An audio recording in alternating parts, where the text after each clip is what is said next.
axloq kuchi va iymonniy parasti orqali islomga qarshi kuchlarga taqobil turishda tog' cho'qqisdek mazmut bo'lishi, hargizmi mo'mdek yumshoq, yavash bo'lmasligi. Bu sifatga ega musulmon to'plami yana qaysi ishlarni qilish bilan izzatga erisha oladi? أعوذ بالله من الشيطان الرجيم. يا أيها الذين آمنوا من يرتد منكم عن دينه فسوف يأتي الله بقوم يحبهم ويحبونه أذلة على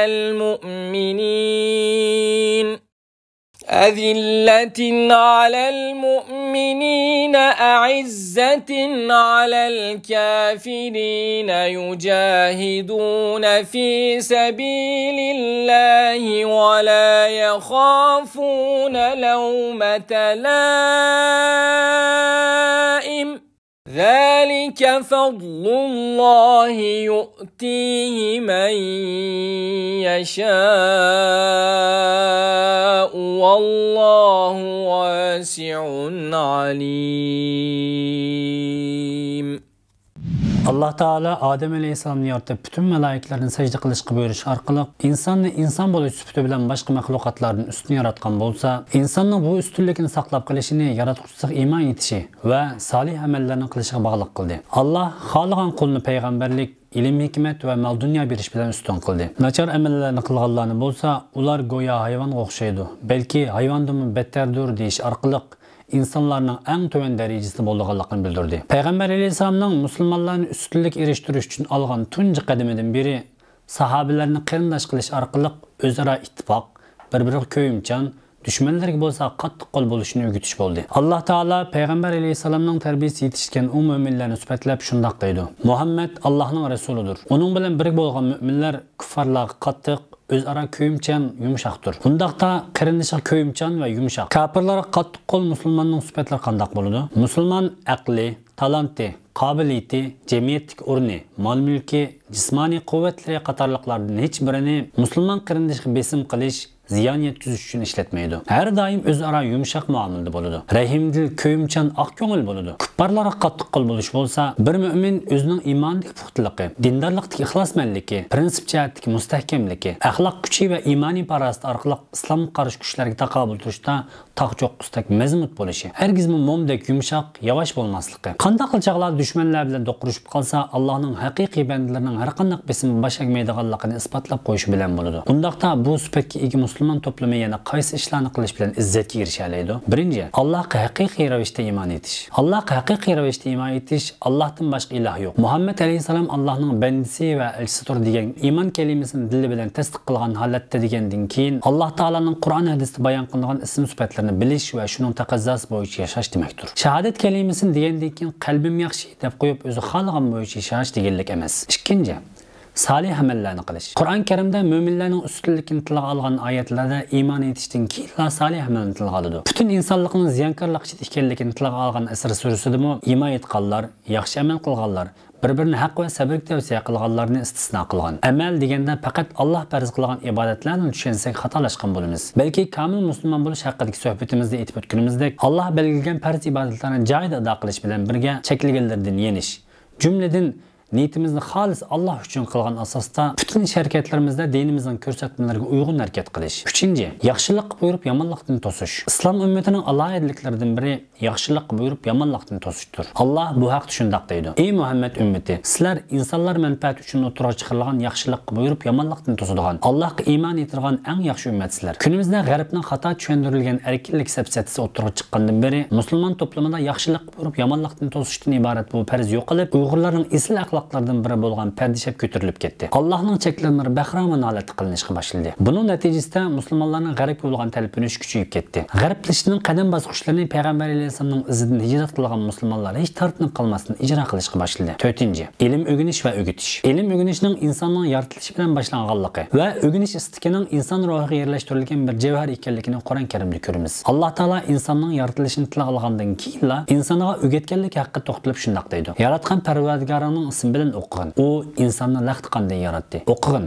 Parvardigoring eng karamlikdir. U qalam bilan xat yozishni o'rgatdi. İnsonga bilmagan narsalarni bildirdi. Yana bir oyatda shundoq deydi. Mehribon Alloh Qur'onni ta'lim berdi. İnsonni yaratdi. Uningga maqsadni uqtirish uchun so'zlashni o'rgatdi. 5. Allah yo'lida chiqim qilish. Alloh taolo Munofiqun surasida mo'minlarning ustunligini o'ttirib qo'ygan oyatdan ilgariki munofiqlar haqida to'xtalgan oyatda munofiqlarning ifodasi bilan shundoq deydi. Ular Rasulullohning yendiki kishini ta'minlamanglar. Ular tarab kessin deydi. Osmonlarning va zaminning xazinalari Allohning ilkididir. Va lekin munofiqlar Allohning hikmatini tushunmaydi. Bu oyatning ifodasi bo'yicha munofiqlar pul-mollarini Alloh yo'lida bermaslik bilan musulmonlarni ojizlatib, to'yin holatga tushirib qo'yishni o'yladi. Alloh taolo munofiqlarning bu shumliqqa joy raddiya berib, ustunlikning kimga oid ekanligini tilga olgandan keyin mo'minlarga shunday xitob qildi. Ey mo'minlar, mollaringlar va bolalaringlar sizlarni Allohning zikridan yani Allah'ın taat ibadetinden gafletde kaldırmasın. Kimler ki şunda kıladıken ular ziyan tatmışlardır. Birinlağı ölüm kelip, Parvardigorim nimişki meni, yani ecilini biraz geciktirmedin.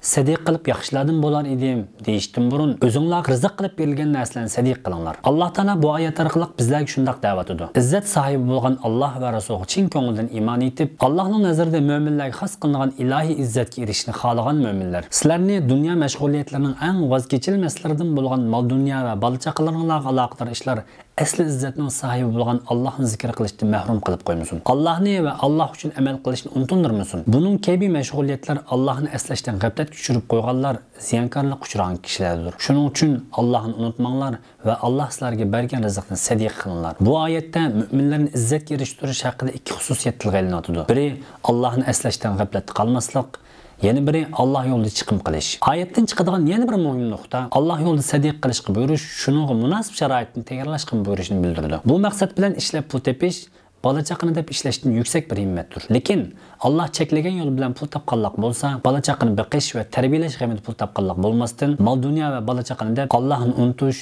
Alloh uchun chiqim qilishni o'ylamaslikdir. Alloh taolo oyatda mu'min kishining topgan pulini faqat o'zining ilmiy va kuchining natijasida bilmasdan, Allohning o'ziga rizq qilib bergan ilohiy sovg'at shaklida ko'rishi va shu niyat bilan Alloh yo'lida fitokorlik qilishdan o'zini tortmaslik kerakligiga diqqat tortish uchun sizlarga bergan rizqdan sadiq qilinglar degan. 6. Tayyorlik qilish. Musulmonlarning ustunlik erishtiradigan, dushmandan kelgan har turli hujum qarishtirib, xorliq tushib qilishdan saqlaydigan eng muhim ishlardan biri kuchlik bo'lishdir. Alloh taolo bu haqda shunday deydi. Dushmanlaringlar bilan urush qilish uchun qo'lingizdan kelishcha qurol kuchi, jangga tayyorlanglar. Buning bilan Allohning dushmanini, o'zingizlarning dushmanlaringlarni va ulardan boshqa dushmanlarni qo'rqitisizlar. Bularni sizlar tonimaysizlar, Alloh toniydi. Sizlarning Alloh yo'lida sarf qilganinglar mayli nim bo'lsin, sizlarga uning savobi to'liq beriladi. Sizlarga zulm qilinmaydi.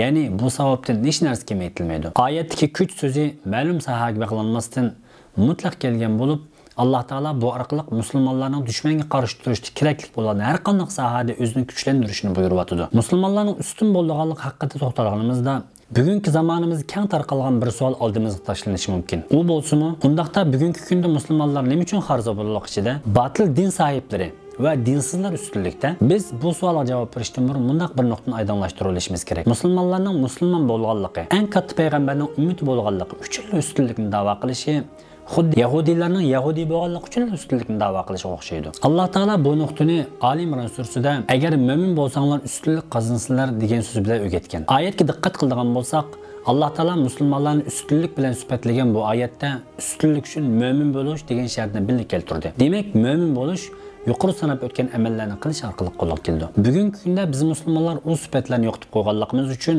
Alloh taolo batil din egillarini va dinsizlarni bizning ustun qilish orqali bizni sinavyapti, tavlayapti. Abbosiylar xilofati Mo'g'ullarning talabatiga uchragan kunlarda ko'cha aylanib ketayotgan Hulaguning qizi kishilarni jihadga da'vat qilayotgan bir olimni ko'rib, askarlarni buyurib qo'li bog'langan holatda Allohga keltirib olimdan so'raydi. Alloh sizlarni emas, bizni yaxshi ko'rdi. Ko'rmamsan, biz sizlarni mag'lub qildik deganda olim shunday javob berdi. Biz Allohning qo'ylari, sizlar bo'lsanglar Allohning itlari. Choruvchi qo'ylar tarqalib ketganda itni buyurib qo'ylarni yiqqandek, bizmi Allohning dinidan yiroqlab ketganligimiz uchun, bizning o'shimizni tepishimiz uchun sizlarga bizni g'olib qildi. Bugungi biz musulmonlarning ahvoli mana shunday. Alloh bizlarni o'shimizga kelishimiz, o'zimizni tepilishimiz uchun dinsizlarni bizdan g'olib qildi. Hamdiki gap bizning bu nuqtani tushunib, o'zimizni o'ng'ishay olishimizda.